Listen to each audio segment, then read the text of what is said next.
आपने तारीख़ रकम की एक ऐसा कब्रिस्तान बना के कि जहाँ पर आपने अननोन आइडेंटिफाइड बॉडीज़ को दफनाया, जहाँ हम ये दावेदार हैं कि हम 21वीं सदी के वो लोग हैं कि जहाँ पर डीएनए के ज़रिए आप उसके जीन्स तक जाके और बहुत सारी चीज़ों के हवाले से मालूम कर सकते हैं। मैं वो बदनसीब माँ हूँ को जिसे ये राइट भी नहीं दिया जाता। मैंने जिस तरीके से पहले कहा कि हम जो सब यहाँ मौजूद हैं, हम वो बदनुमा दाग हैं इस स्टेट के सामने जो बोलते रहेंगे और क्वेश्चंस करते रहेंगे, और उसकी पादाश में वो क्या करते हैं वो उनके यहाँ ईमान है।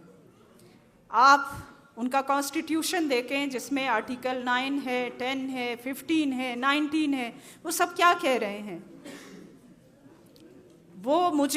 मैं एज सिटीज़न उनसे कुछ एक्स्ट्रा नहीं मांग रही, मैं उनसे अलग कुछ डिमांड नहीं कर रही। मैं उनसे ये कहती हूँ कि वो कॉन्स्टिट्यूशन जो आपने बनाया है, वो कॉन्स्टिट्यूशन जिसके आप बनाने वाले हैं, हालांकि बलूचिस्तान उसका सिग्नेटरी इस तरह नहीं है कि तारीख़ में ये लिखा हुआ है कि आपके 5 मेंबर में से सिर्फ़ और सिर्फ 2 लोगों ने इसको साइन किया है, तो बहैसियत कौम हम इस कॉन्स्टिट्यूशन का वैसे भी हिस्टोरिकली भी हम इसका हिस्सा नहीं है। मैं एज अ बलोच उनसे जब भी बात करती हूँ तो मेरा एक क्वेश्चन होता है GIT और कमीशंस के अंदर के what your commission says leave it. जो आपका कॉन्स्टिट्यूशन कह रहा है आप उसके ऊपर मुझसे आके बात करें कि आप इस इन्फोर्स्ड डिसअपीयरेंसेस को, इस extra kill and dump policy को किस तरीके से जस्टिफाई करते हैं। और उनके पास कोई जस्टिफिकेशन नहीं होता और हो भी नहीं सकता। बाकी आप छोड़ें, आप अभी 2 मिनट पहले की बात है, 1 घंटा पहले जिस तरीके से बाकायदा इंफॉर्मेशन दी गई कि ये प्रोग्राम होना है, बाकायदा उन्होंने लिस्ट मांगी, मारंग बैठी हुई हैं, शी इज़ विटनेस के कौन स्पीकर है, वो कौन क्या बोलेगा, वो सारी चीज़ें बताएं। उसके बावजूद आपको ये कहा जाता है कि आप आएँ और हमें ID कार्ड दें। और मैं ये कहती हूँ कि ये स्टेट की नहीं, हमारी कमज़ोरी है, हमारी शूमी कह लें, हमारी कमज़ोरी कह लें, हमारा टुकड़ों में बटा हुआ कह लें, या वो यूनाइटेड फ्रंट जो हमें चाहिए कि अपनी आवाज़ बुलंद करे, शायद स्टिल हम उससे इस फासले पे हैं कि आज एक चौकीदार की हैसियत का बंदा, मैं आपके जितने भी लॉ इन्फोर्समेंट एजेंसीज़ हैं बेसिकली हमारे प्रोटेक्शन के लिए हैं, और मैंने लफ्ज़ चौकीदार इसलिए इस्तेमाल किया कि उसका राइट मुझे सिक्योरिटी देना, इससे ज़्यादा कुछ नहीं। आज वो मुझसे सवाल करता है कि तुम मुझे बताओ कि तुम कौन हो, कहाँ से आए हो और कहाँ जा रहे हो। आप अपने गली से निकलते हैं, 10 दफ़ा जाएंगे, 10 दफ़ा वापस आएंगे, आपको 10 दफ़ा ही पूछा जाएगा कि तुम कहाँ से जा रहे हो और कहाँ से आ रहे हो। आज इनकी हैसियत और इनका मकाम इस चीज़ से अंदाज़ा लगा लें कि GITs के अंदर हम खुद क्लेम कर रहे हैं एज अ फैमिली कि हमारे बच्चों को उठाने वाला इन तमाम स्टेट क्राइम्स के पीछे स्टेट खुद है। और उन्हीं GITs के अंदर ये जो 6 रुकनी कमेटी बनाई गई है, लॉ इन्फोर्समेंट एजेंसीज़ के जो बंदे हैं, आप उससे एक माँ का हेल्पलेसनेस का लेवल इससे आप करें, बेबसी का आलम इससे काउंट करें कि हम चोरों के सामने बैठ के और उनसे ही अपील कर रहे होते हैं कि खुदारा मुझे मेरा बच्चा वापस कर दो। अगर आज मेरे बच्चे को घर से उठा के ले जाया जाता है तो इट्स मीन कि उसके पीछे स्टेट है, और स्टेट इसके लिए जवाबदेह भी है। और इस किल एंड डंप पॉलिसी के हवाले से मैं फिर यही कहना चाहूँगी, this has to be done. और ये स्टेट की जिम्मेदारी है कि वो इस चीज़ के ऊपर सोचे। कम से कम बलोच अब न झुकने वाला है, न रुकने वाला है, और न इन ही हरकतों की वजह से आपसे डरने वाला है। आप इसी से अंदाज़ा करें एक पेरेंट की बेबसी का कि 4 दिन पहले जो लाशें फेंकी जाती हैं, एक बाप ये कहता है कि मैं शुक्रिया अदा करता हूँ उन लोगों का जिन्होंने मुझे ये लाश दी, कि जिस अज़ियत से मेरी फैमिली कई सालों से गुजर रही थी, कम से कम अब उस इंतज़ार में मैं नहीं हूँ। लेकिन हम ये कहते हैं कि आप हमारे बच्चों को जिस तरीके से सही सलामत हमारे घरों से ले गए हैं उसी तरह हमें चाहिए। और ये जो तो जहद उस वक्त तक जारी उसारी रहेगा जब तक हमारा आखिरी इन्फोर्स्ड डिसअपीयर्ड बंदा वापस नहीं आता, या हमारे उन शहीदों के खून के लिए उसके इंसाफ नहीं होता। ये रेजिस्टेंस जारी रहेगी। और उसको रोकने के लिए मुझे नहीं लगता कि अब पाकिस्तान में दम है। मिन्नतवार।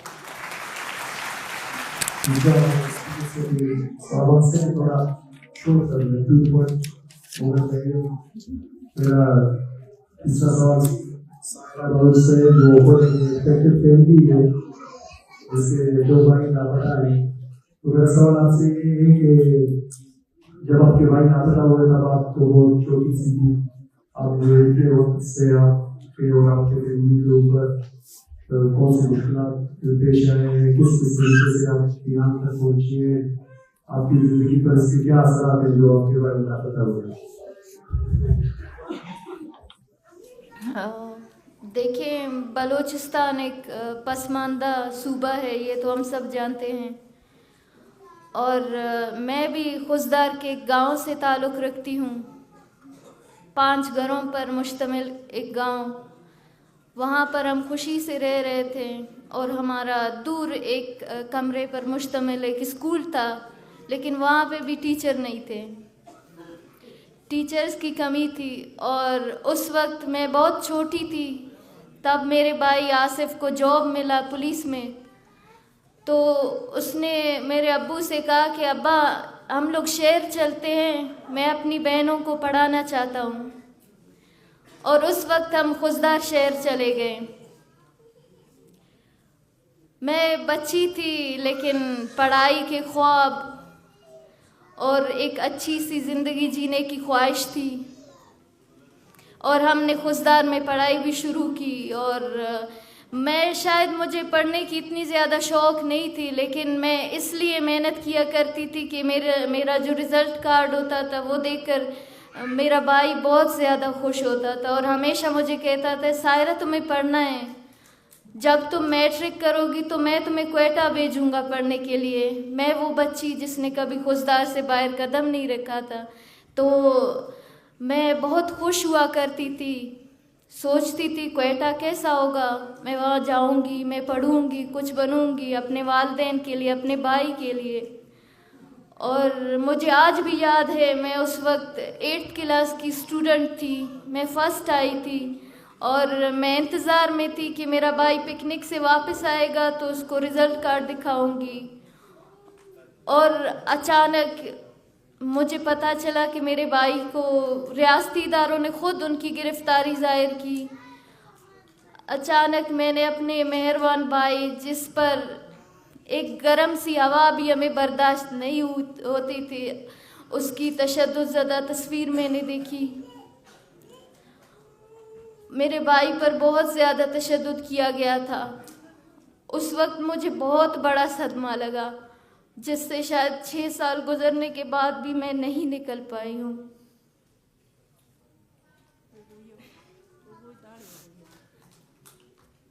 और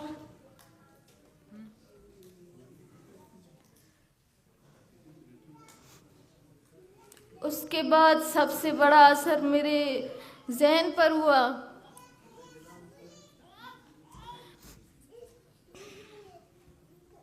आज मैं वो बच्चियों में बातें भूल जाती हूँ।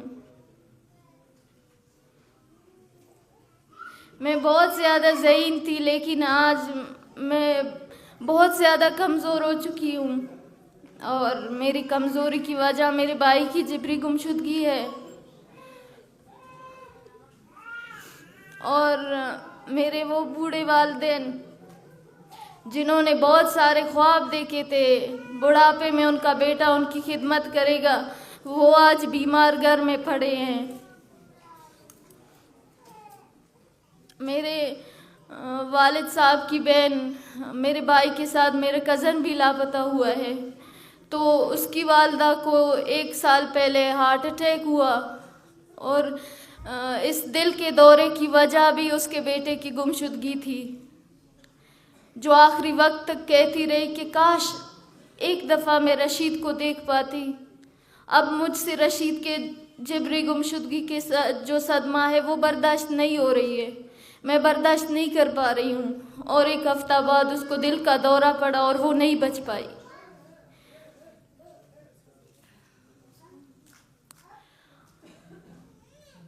वो सदमा बहुत बड़ा सदमा था। उस दिन मुझे लगा अब ज़िंदगी ख़त्म हो चुकी है, अब कुछ भी नहीं रहा हमारे लिए। मेरी वो बहनें जो स्कूल जा रही थी, उन्होंने स्कूल जाना छोड़ दिया, हमने पढ़ना छोड़ दिया, क्योंकि हमारा वाहिद कफ़ील हमारा भाई था। हमारे पास फीसेस नहीं थे, कुछ भी नहीं था। और आज भी मेरी बहनें बैठी हुई हैं घर में।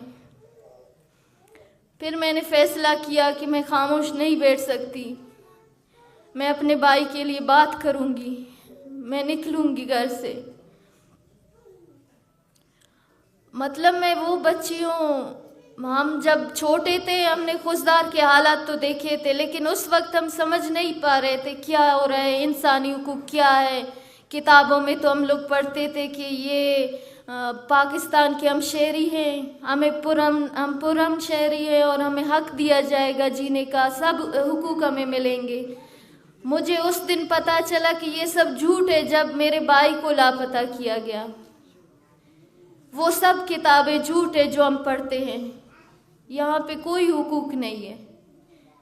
वो भाई कल तक मेरे साथ था, जिसके साथ मैं बड़ी हो रही थी, उस भाई को लापता करके अभी यही कमीशंस में, जीआईटीज में मुझे कहते हैं तुम सबूत तो